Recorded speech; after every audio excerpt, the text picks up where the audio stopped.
The Xbox rumors that could change console gaming forever. Unity lays off a quarter of its entire workforce, and we get a look at NVIDIA's latest series of graphics cards. I'm Ash Dixon, and this is GINX News. Xbox is rumored to be going third party, a move that would change console gaming forever. It's no secret that Xbox has struggled during this generation's console wars. Yes, they've now officially bought Activision Blizzard, and that brings an absolute ton of games under the Microsoft umbrella, but as they continue to double down on Game Pass, what exactly is the future of Xbox? Well, an insider by the name of Sneakers SO has claimed that there are several ports of first-party games being developed for PS5 and the Switch too. One expected title is Hi-Fi Rush, while Starfield might also be on the list. Plus, apparently the plan going forward would be to release these kinds of games on all platforms from day one. Even iconic Xbox franchises like Halo could be included. We already know 343 is transitioning to Unreal Engine, and it's a move that would make porting the next Halo to other consoles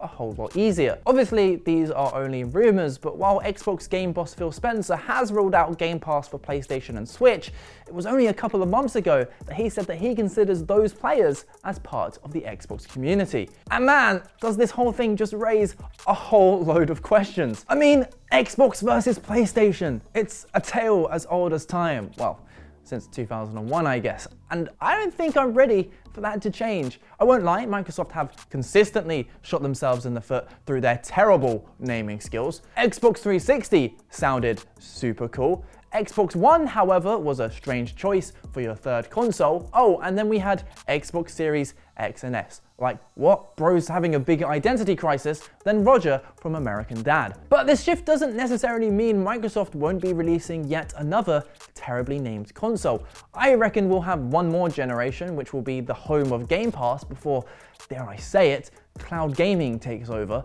I mean, it's a transition that would make sense. Hardware has always been the least profitable aspect of console gaming. This cuts out the middleman. Microsoft is the biggest game publisher outside of China right now. If there was no console or PC price barrier, the amount of Game Pass subs would be insane. Now, how long it'll take for the whole world to have a strong and stable enough internet to facilitate that is another question, but it just goes to show the CMA might have had a point when they initially blocked the Activision deal. Back to this generation though, and it kind of makes sense why the newly announced Marvel's Blade hasn't officially been promoted as an Xbox console exclusive. It all hints to a massive shift in the industry. And with so much speculation, I'm super curious what you guys think. I mean, Nintendo will continue to create portables, but what does this all mean for PlayStation? Do you think Xbox will really port their first-party games? Let us know down in the comments. Oh, and while you're there, please do take the time to hit that subscribe button. We're inching ever closer to 1,000 subs, which will be our first milestone as a channel. So please do help us get there. Remember when Unity were going to ask for payment every time their game engine was used and everyone told them to go stuff themselves? Well, guess what? Now they're laying off a quarter of their entire workforce, and seriously, what even is this company? In a filing published yesterday, everyone's new villain in the game industry announced the cuts as part of what they called a company-wide restructuring and refocus on its core business. And by core business, I can only assume they mean taking cash out of people's pockets to pay shareholders and investors for their sixth homes on Lake Como or something.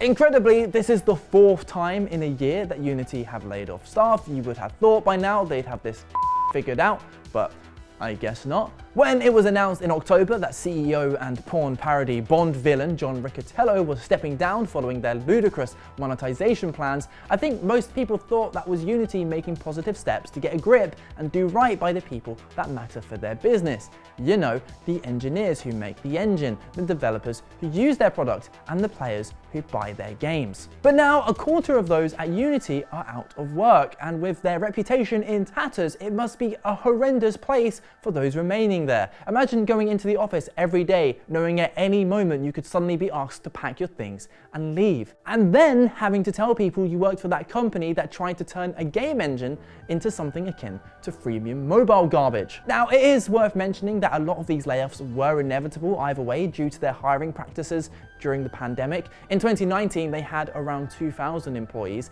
and by 2022, that grew to a staggering 7,000. A lot of that came from acquisitions, but even still, That's an insane amount of people, and is still a reflection on the poor decision making of its leadership. Oh, but man, I really hope these people find work elsewhere. Last year was a miserable time to work in gaming, and while 2024 is clearly not starting off the strongest, fingers crossed things start trending upwards. PC Master Race rejoice! NVIDIA's latest graphics cards have been announced. Yes, at this year's Consumer Electronics Expo in Las Vegas, NVIDIA announced what they're calling the RTX 40 Super Series, their latest in graphics processing tech. Now, I'm sure, as you know, discussing graphics cards can be a quagmire of acronyms and decimals, so I'm gonna avoid telling you about the fact that its latest iteration of Ada Lovelace architecture-based GPUs delivers up to 52 shader T-flops, 121 RT T-flops, and 836 AI tops, or the fact that the 4080 Super is 1.4 times faster than the GeForce RTX 3080 Ti without DLSS frame generation, or that the RTX 4070 Ti Super has an increased frame buffer of 16 GB, a 256-bit memory bus, and is 2.5 times faster than the RTX 3070 Ti with DLSS 3. Instead, I'll tell you that these cards are basically what people wanted from the original 40 series. They relied way too much on the AI-powered DLSS for any real frame rate improvements, and it seems like the raw power of these cards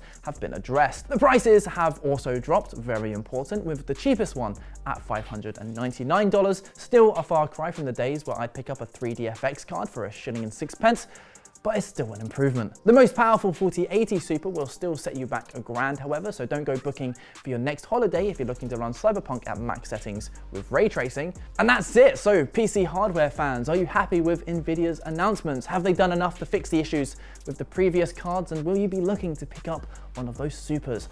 Hit me up down below. We'll finish with a reminder that we make daily gaming videos, so make sure to like and subscribe. Check out yesterday's video somewhere around here, and we'll see you tomorrow.